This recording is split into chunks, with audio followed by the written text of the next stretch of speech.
Então, Filipenses capítulo 3, versículo 12. Diz assim a palavra do Senhor: não que eu já tenha obtido tudo isso, ou tenha sido aperfeiçoado, mas prossigo para alcançá-lo, pois para isso também fui alcançado por Cristo Jesus. Esse é o versículo-chave desta palavra. Não que eu já tenha obtido tudo isso, ou tenha sido aperfeiçoado, mas prossigo para alcançá-lo, pois para isso também fui alcançado por Cristo Jesus. Paulo diz aqui, nesse versículo, que não que ele tenha obtido tudo isso. Cara, o que é esse tudo isso? Nós vamos falar um pouquinho desse tudo isso. Mas ele prossegue para alcançá-lo. E também ele relata que, na verdade, ele não está procurando só alcançar, mas ele também foi alcançado antes por Jesus. Então, o que Paulo está dizendo é que ele está relatando que ele não conseguiu obter tudo aquilo, tudo isso que nós vamos falar. Ele está tentando alcançar, mas ele não deixa de dizer que antes que ele pense em alcançar alguma coisa, Jesus o alcançou antes de todas as coisas. Olha para a pessoa que está do lado e diz aí: Jesus já te alcançou, irmão. Para a gente entender o que Paulo está falando, há um contexto de Filipenses capítulo 3, a partir do versículo 1. Nós não vamos ler, mas eu vou lendo alguns trechos e nós vamos compartilhando com você o que Deus falou. Vou tentar ser breve. A partir do versículo 1: finalmente, meus irmãos, alegrem-se no Senhor. Escrevereis de novo as mesmas coisas. Não é cansativo para mim e é uma segurança para vocês. Então, Paulo começa dizendo no texto que ele vai escrever algumas coisas que ele já tinha escrito antes, mas que ele entende que não é cansativo para ele e que é segurança para aquelas pessoas. O que Paulo iria dizer já era repetitivo para a igreja de Filipenses, mas ele entende que não é cansativo para ele e que é necessária, é forma de segurança para aquelas pessoas. E ele começa a dizer a partir do versículo 2: cuidado com os cães, cuidado com esses que praticam o mal, cuidado com a falsa circuncisão, pois nós é que somos a circuncisão, nós que adoramos pelo Espírito de Deus, que nos gloriamos em Cristo Jesus e não temos confiança alguma na carne. Esses dois versículos aqui, ele deixa um ensinamento muito importante que tem um pouco a ver com o que nós vamos falar essa noite. A confiança na carne, a confiança nas nossas obras, a confiança naquilo que nós somos. Paulo começa uma discussão sobre a circuncisão.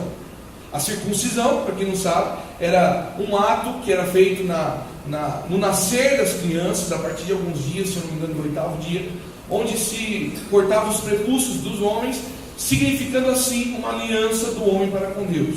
E isso era a circuncisão. E aí os judeus tinham um julgamento muito grande, porque eles não aceitavam Cristo, e a partir de Cristo dizer que gentios poderiam se converter ao cristianismo sem ter a circuncisão. Os judeus não aceitavam outras pessoas se converterem ao judaísmo, que na verdade muitas vezes é a base do cristianismo, mas eles não aceitavam essa relação com o mesmo Deus, porque não havia circuncisão naquele povo, e não tendo a circuncisão, então não eram de Deus. E Paulo começa dizendo nesses dois primeiros versículos: cuidado com as falsos ensinamentos. Ele trata essa questão de circuncisão como um falso ensinamento. E ele diz: olha, nós somos a circuncisão, porque é nós que adoramos pelo Espírito de Deus. Isso me chamou muita atenção, porque deixa claro, não só com relação à circuncisão do judeu, mas com relação a um ato que nós temos, a uma mentalidade que nós temos de que as coisas de Deus em nossas vidas vêm mediante aquilo que nós fazemos. E Paulo diz: eu sou a circuncisão, você é a circuncisão, nós somos a circuncisão. Ou seja, não é um ato de cortar um prepúcio que faz nos ligarmos a Deus, mas nós, o nosso coração e a aliança de nós para com Deus, é isso que representa a aliança com Deus. A partir do momento que nós recebemos Jesus, não há mais o que fazer a não ser um coração rendido a esse Jesus. Então Paulo deixa claro e começa a enfatizar aqui, que esses ensinamentos, e infelizmente, irmãos, é uma coisa que no nosso tempo é muito normal. Parece que as pessoas procuram fazer coisas para tampar ou para cobrir uma falta de santidade, ou uma falta de busca, ou uma falta de qualquer coisa que tem em nosso momento. Nós trocamos a aliança de Deus, que seria a intimidade, por às vezes as obras que nós fazemos. É claro que as obras são muito importantes, e provavelmente em outras pregações nós estaremos falando sobre isso. Mas é importante entendermos, irmãos, que não é o nosso dinheiro no dízimo e oferta, que não é uma coisa que nós doamos, não é aquilo que nós fazemos, ou uma caridade. O Evangelho não é caridade. O Evangelho é intimidade com Deus, e a partir do amor que você tem para com Deus, você expressa o seu amor para com o próximo. Então as obras são necessárias, nós devemos fazer sim, mas não é elas que nos salvam. Não é a circuncisão, e eu trago a circuncisão para tudo isso. Não é essa circuncisão que Paulo está falando. Não é o ato de fazer alguma coisa que vai fazer com que eu tenha uma salvação. E a partir do versículo 4, ele continua dizendo, eu só vou ler com você o 4: embora eu mesmo tivesse razões para ter tal confiança, se alguém pensa que tem razões para confiar na carne, eu ainda mais. A partir do versículo 4, Paulo começa a falar sobre a vida dele. Se você ler depois o contexto na sua casa, ele diz: olha, eu, perante vocês, igreja de Filipenses, tenho muito mais razões de acreditar na carne, de acreditar que o que eu faço, os meus sacrifícios para Deus, são suficientes. Sabe por quê? Porque eu, comparado com vocês, perante lei fui fariseu, perante os cristãos os persegui. Paulo começa a relatar nesse texto situações que ele mesmo foi um grande exemplo de alguém que cumpria a lei. Então ele tem autoridade para dizer sobre essa circuncisão ou sobre essa obra carnal, porque Paulo era um cara que viveu toda essa verdade mais do que qualquer outro, e ele começa dizendo isso: eu tenho todas as razões para acreditar na circuncisão, porque eu nasci e fui circuncidado, porque eu fui um fariseu, porque eu persegui os cristãos, porque eu fiz de tudo possível para cumprir a lei. Mas aí no versículo 9 ele relata algo importante. Aliás, no contexto ele começa a dizer assim: olha, mas apesar de tudo isso, eu joguei essas coisas no lixo por causa da graça de Jesus. Apesar de ter todos esses sacrifícios e todas essas coisas que eu fiz, e que eu poderia dizer que posso dizer que eu posso confiar na carne, porque eu tenho muitas razões mais do que você, ainda assim eu considerei isso esterco, ele diz, desse jeito, por causa de Jesus, e considerei perca pelo lucro de ter conhecido Jesus. E no versículo 9 ele explica isso: e ser encontrado nele, não tendo a minha própria justiça que procede da lei, mas a que vem mediante a fé em Cristo, a justiça que procede de Deus e se baseia na fé. Sabe, irmãos, que esse problema de se basear naquelas coisas que nós fazemos, naquilo que nós exercemos, nas nossas obras, na nossa caridade, faz com que a gente tenha uma lei e uma justiça dentro de nós. E Paulo diz que ele deixou tudo isso como lixo quando ele conheceu Jesus. E no versículo 9 ele diz: eu fui encontrado nesse Jesus, e nesse Jesus eu deixei a justiça que eu pensava que eu tinha, a minha justiça pessoal, e recebi a justiça de Deus, que é por fé. E essa justiça de Deus com relação à fé invade um caminho, como nós discutimos ontem no GC, de um pré-julgamento com relação às pessoas. E mais, essa justiça de fé faz com que eu entenda que todos podem ser salvos, que não há uma barreira, que não há um preconceito, que não há uma forma de fazer, mas que é um princípio. E o princípio é que a justiça de Deus, quando se troca as obras humanas, quando se troca a justiça pessoal pela justiça de Deus, pela fé, a pessoa é salva. Nós estamos falando do Evangelho, nós estamos falando de um Jesus que salva, e que não tem preconceitos e não tem barreiras com relação às pessoas. E Paulo deixa claro aqui: olha, eu comparado a vocês, tinha tudo para continuar acreditando nas minhas obras. Eu, como vocês, tinha tudo para achar que a minha caridade era o que salvava. Eu, comparado a vocês, tinha tudo para dizer que a minha justiça era certa, porque eu cumpria todas as leis, porque eu perseguia até os cristãos.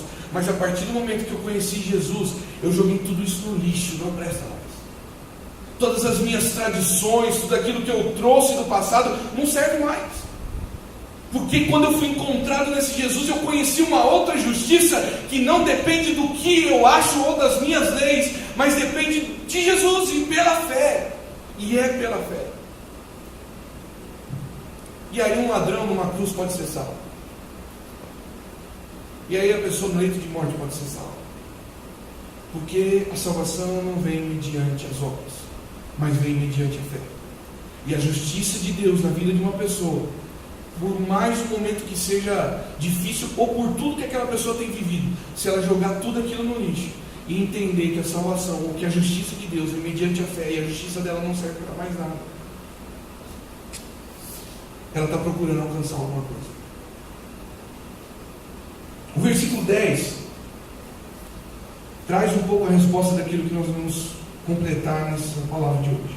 Diz assim: quero conhecer Cristo, o poder da sua ressurreição e a participação em seus sofrimentos, tornando-me como ele em sua morte, para, de alguma forma, alcançar a ressurreição dentre os mortos.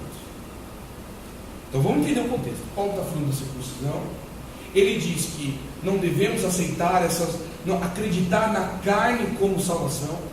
Depois ele diz que ele mesmo poderia ser um exemplo de alguém que não deixaria nada, porque ele era o cara que cumpriu toda a lei certinho, mas ele jogou tudo fora por causa da graça de Jesus, que ele alcançou a vida dele, e amém.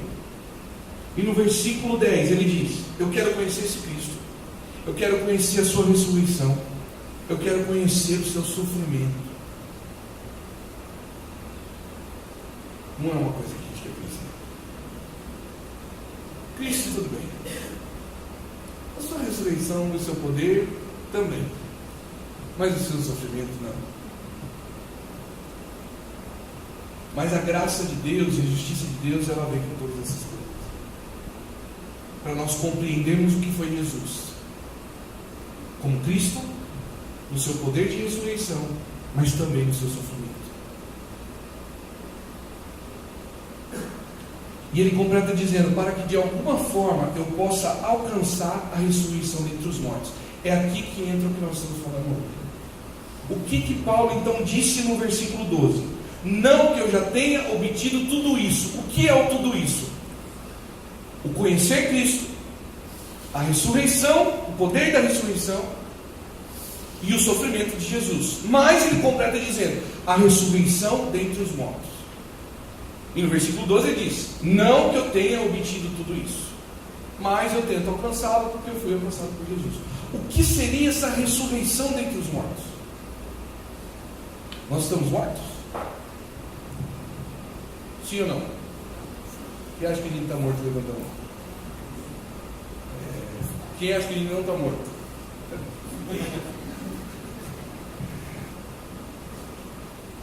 Queria que você abrisse comigo em Romanos, Gênesis capítulo 3, versículo 3.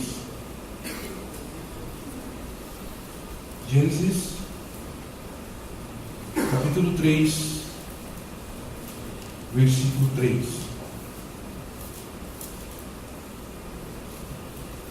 Gênesis 3 diz assim a palavra de Deus: mas Deus disse: não comam do fruto da árvore que está no meio do jardim, nem toquem nele, do contrário vocês morrerão. Vou ler de novo. Gênesis 3, versículo 3. Mas Deus disse: não comam do fruto da árvore que está no meio do jardim, nem toquem nele, do contrário vocês morrerão. O que acontece? Deus criou Adão e Eva, princípio da humanidade, e diz para eles: não toquem nesta árvore aqui, porque o dia que vocês tocarem ou comerem, vocês morrerão.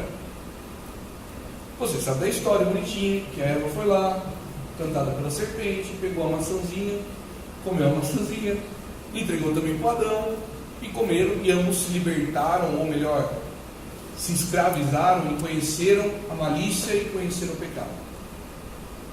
Eles morreram? Não. Mas Deus disse que eles iam morrer. O que Deus estava falando então? De uma morte espiritual. O homem nasceu com vida carnal e vida espiritual. O homem tinha uma ligação com Deus, uma aliança com Deus. Ele não precisava de circuncisão, ele não precisava de batizado, ele não precisava de aceitar Jesus, porque ele nascia aliançado com Deus. Era esse o propósito de Deus. E Deus disse: se vocês tocarem ou comerem, vocês morrerão. Adão comeu e ele viveu 900 anos. Então Deus mentiu? Não. Deus estava falando de uma morte espiritual. Abra comigo em Romanos, para a gente entender essa história de verdade, se é isso mesmo, ou se eu estou inventando coisa. Romanos 5, versículo 18.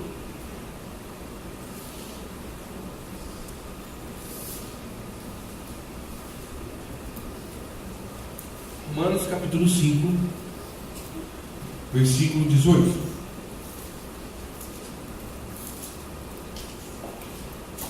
Diz assim, Romanos 5, 18. Consequentemente, assim como uma só transgressão resultou na condenação de todos os homens, qual transgressão? De ter comido do fruto e ter morrido espiritualmente. Assim também um só ato de justiça resultou na justificação que traz vida a todos os homens. Logo, assim como por meio da desobediência de um só homem, qual a desobediência? Comer do fruto, muitos foram feitos pecadores, assim também por meio da obediência de um único homem, muitos serão feitos justos. A lei foi introduzida para que a transgressão fosse ressaltada, mas onde aumentou o pecado, transbordou a graça, a fim de que, assim como o pecado reinou na morte, também a graça reine pela justiça para conceder vida eterna mediante Jesus Cristo nosso Senhor. Então esse texto de Romanos deixa claro que por um homem o pecado veio e a morte veio. Versículo 19. Versículo 19. Logo assim como por meio da desobediência de um só homem foram feitos pecadores, assim também por meio da desobediência de um único homem muitos serão feitos justos. 20. A lei introduzida para que a transgressão fosse ressaltada, mas onde aumentou o pecado, transbordou a graça, a fim de que assim como o pecado reinou na morte. 21. Ou seja, fica claro que a partir de Adão e Eva, o pecado trouxe morte, reinou numa morte espiritual. Mas assim também, através da justiça de Jesus, e aí Paulo fala dessa justiça em Filipenses 3. Então ele diz, não adianta só a circuncisão, porque em Romanos também fala que a lei por si só, ela ressaltou o pecado. Porque os homens não cumpriram, não conseguiram cumprir a lei do jeito que era para ser cumprida. E Paulo foi um dos caras que conseguiu cumprir no máximo a lei. Ele deixou tudo isso para conhecer uma justiça perfeita de Deus. Através de Jesus Cristo. Está dizendo, irmãos, que a morte de Jesus na cruz traz uma justiça para nós. Então nós não podemos viver debaixo de leis. Nós não podemos viver debaixo de obras humanas ou carnais. Porque a justiça vem por meio da fé. Porque se nós vivêssemos em cima de leis e de regras, nós voltaríamos à lei judaica e nós erraríamos de novo e ressaltaríamos o pecado. É isso que ele está falando. Ele jogou tudo isso fora. Toda a vida que ele teve, tudo que ensinaram para ele, ele deixou essas coisas de lado para entender que a graça de Jesus é o suficiente. E que essa graça trouxe justiça. Voltando então a Filipenses capítulo 3, versículo 12. Entendendo esse contexto, Paulo então diz, não que eu já tenha obtido tudo isso, ou tenha sido aperfeiçoado. Entende agora a palavra aperfeiçoado? Mas prossigo para alcançá-lo, pois para isso também fui alcançado por Cristo Jesus. Então ele declara, olha, eu não recebi tudo isso. A verdade, irmãos, é que nós estamos numa caminhada, recebendo a justiça de Deus a cada dia.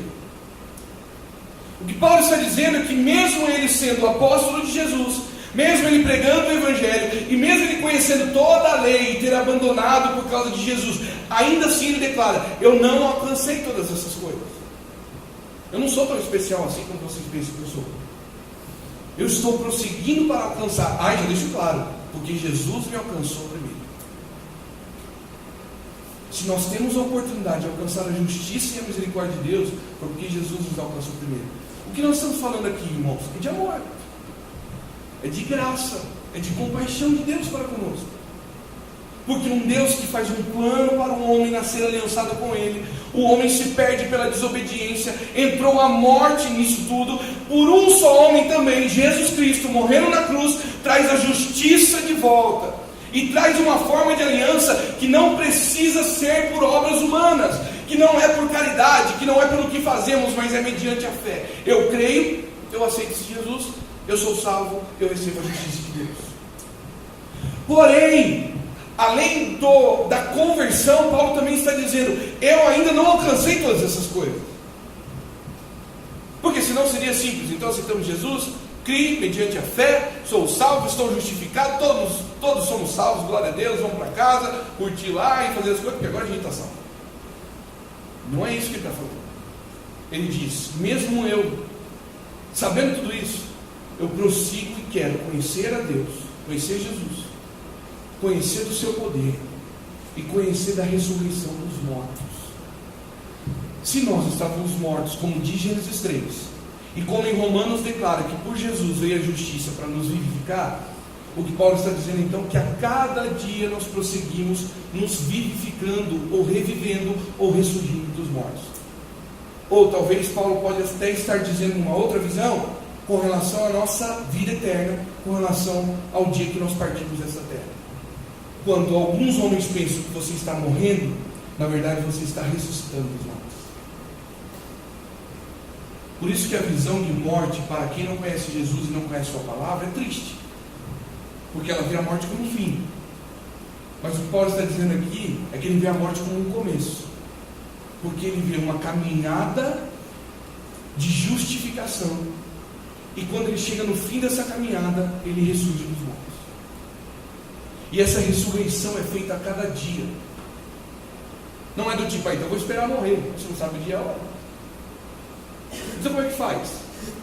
Nós vivemos prosseguindo, ressurgindo. Olha o que o resto do contexto diz. Filipenses 3, versículo 13. Irmãos, não penso que eu mesmo já o tenha alcançado. Ele repete de novo. Mas uma coisa eu faço, esquecendo-me das coisas que ficaram para trás e avançando-as para que estão adiante, prossigo para o alvo a fim de ganhar o prêmio do chamado celestial de Deus em Cristo Jesus. Irmãos, eu não conquistei essas coisas, repito de novo, mas o que eu faço? Eu deixo e esqueço as coisas que ficaram para trás. Ele rebate mais uma vez, irmãos, dizendo que se nós estamos prosseguindo para uma ressurreição de mortos, eu tenho que deixar as coisas e o velho homem para trás. E nisso poderia abordar tantas coisas que tem a ver com o nosso passado, ou que eu estou deixando para trás. Você pense na sua vida e reflita no que isso está falando para você. Mas Paulo está dizendo: nós precisamos deixar e esquecer as coisas de trás, e eu prossigo para o alvo, que é o prêmio celestial de Jesus Cristo. Então, irmãos, o Evangelho é isso: eu aceito a Cristo, recebo a sua graça, recebo a sua justificação, eu prossigo sendo justificado e buscando conhecer o Cristo, o poder da sua ressurreição, o seu sofrimento nessa terra, mas pensando em ressuscitar dos mortos, quando é o dia que seria o meu fim, na verdade é o início, porque eu prossegui para o alvo. Mas eu preciso deixar as coisas para trás. O que ele fez? Ele deixou as coisas para trás. O que era prêmio para alguns, para ele se tornou lixo. Eu jogo fora, porque eu prossigo para o alvo. E o meu alvo é o prêmio celestial, é a salvação. Isso é o Evangelho. Nós precisamos prosseguir para o alvo, nós precisamos prosseguir para a salvação. Versículo 15. Todos nós que alcançamos a maturidade devemos ver as coisas dessa forma. E se algum aspecto vocês pensam de modo diferente, isso também Deus esclarecerá. Olha como que é a misericórdia de Deus. Ele diz: irmãos, vocês que alcançaram a maturidade têm que pensar dessa forma. Por isso que é estranho, como a Joyce orava aqui, como as igrejas caminham para um lado longe do Evangelho. Como podemos não pensar na salvação em Cristo, na ressurreição, em um dia nos encontrar com Ele em salvação? Vou olhar em teus olhos, vou jogar em teus braços. Um dia não vejo a hora de te encontrar. Como a gente consegue viver uma vida não pensando nisso? Como nós pensamos que a aplicação pessoal, ou que eu preciso da Bíblia, é resolver o meu problema de amanhã, e nós não pensamos que nós estamos caminhando para um alvo. E o alvo não é o que Deus vai fazer no meu problema amanhã. O alvo é a salvação. Os problemas talvez fazem parte do conhecimento do sofrimento de Jesus. Porém, nesses sofrimentos nós também encontramos e conhecemos Cristo na graça de Deus. E é nesses sofrimentos também que nós encontramos o poder da ressurreição. Mas mais importante que isso tudo, ele diz: eu estou procurando e eu quero alcançar a ressurreição dos mortos. Porque todos nós estávamos mortos. Mas por um só homem a justiça veio e trouxe vida. Porém, esse alvo tem que ser alcançado a cada dia.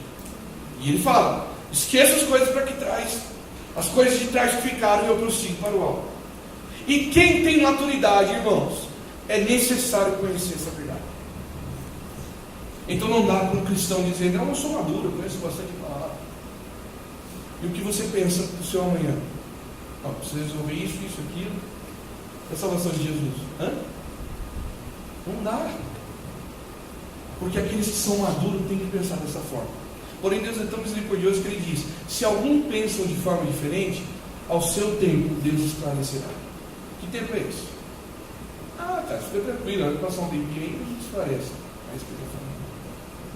Ele está dizendo que há maturidades em meio a uma vida cristã.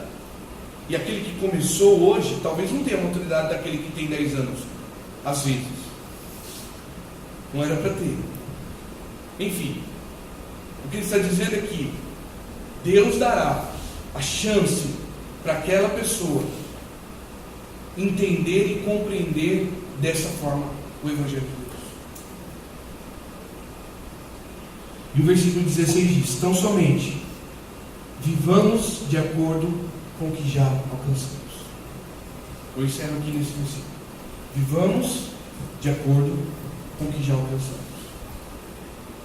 O que Paulo está dizendo aqui, irmãos, para terminar, que ressurgir, que prosseguir, é ressurgir. A palavra de hoje, na verdade, vem para dizer para você: prossiga, continue. Nós olhamos para as nossas vidas às vezes e pelas circunstâncias e coisas nós desanimamos. Mas Paulo também teve os sofrimentos de Jesus na vida dele.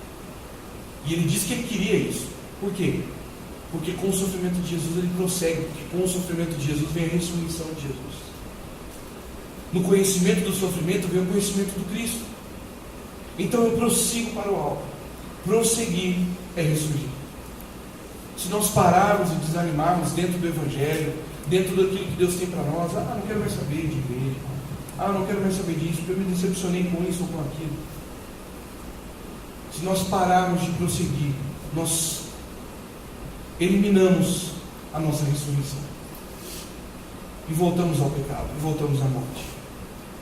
Talvez você possa dizer: não, mas eu tenho um motivo. Cada um tem o seu particular com Deus. E o seu particular é prosseguir para o alvo, em conhecer Cristo, o seu poder e o seu sofrimento, para que você alcance a ressurreição dos mortos, que é a salvação em Cristo Jesus, o prêmio celestial de Jesus Cristo. Isso é graça, irmãos. Isso é justiça de Deus. Estou falando de amor de Deus, que traz justiça a nós, que não depende de leis, não depende de direções. Mas eu estou falando um pouquinho mais. Eu estou dizendo que por ter essa justiça em nós, nós somos cobrados quando nós paramos. Nós precisamos prosseguir. Amém ou não? Amém. Guarde bem isso que eu disse. Por ter a justiça de Deus e a graça comum e a graça especial, todos nós recebemos, nós vamos ser cobrados por isso que nós recebemos. Então eu não posso parar de prosseguir. mesmo que haja sofrimentos na minha vida, mesmo que eu esteja passando por lutas ou dificuldades, mesmo que a minha vida financeira talvez não esteja tão boa, mesmo que a vida sentimental não esteja tão boa, eu não posso deixar de prosseguir para o alto. É verdade que nós cremos em Deus e oramos para que Deus faça alguma coisa. E eu creio em Deus que pode fazer. Mas, irmãos, se for propósito, se for do mundo, se for tantas coisas que pode ser, eu prossigo para o alto. Isso eu não posso deixar de fazer. Porque essa vida tem um fim, que é um começo, para aqueles que receberam a justiça de Deus. A graça está disponível a todos. Depende daquele que entende que está prosseguindo para o alto. Mas isso eu não entendo ainda. Não tem problema, você vai ter seu tempo para alcançar. Ele disse isso. Quem tem maturidade entende. Quem não tem, no seu tempo Deus esclarecerá. Mas no tempo que ele busca a Deus. Porque se nós olharmos para a Bíblia e ser um livro que nós trazemos no culto de domingo, e aqui você ouve uma palavra e você vai embora para casa, e você não tem uma oração e uma intimidade com Deus, você não tem aliança com Deus. Mas eu dou dízimo, cara, isso não é forma de aliança. Mas eu sirvo na igreja, isso não é forma de aliança. Mas eu aceitei Jesus e fui batizado, é uma aliança, mas ainda assim você não prosseguiu para o alto. Nossa aliança com Jesus é uma aliança que não tem fim, que não acaba. Eu prossigo para o alto. Prêmio da soberania de Jesus Cristo. Amém?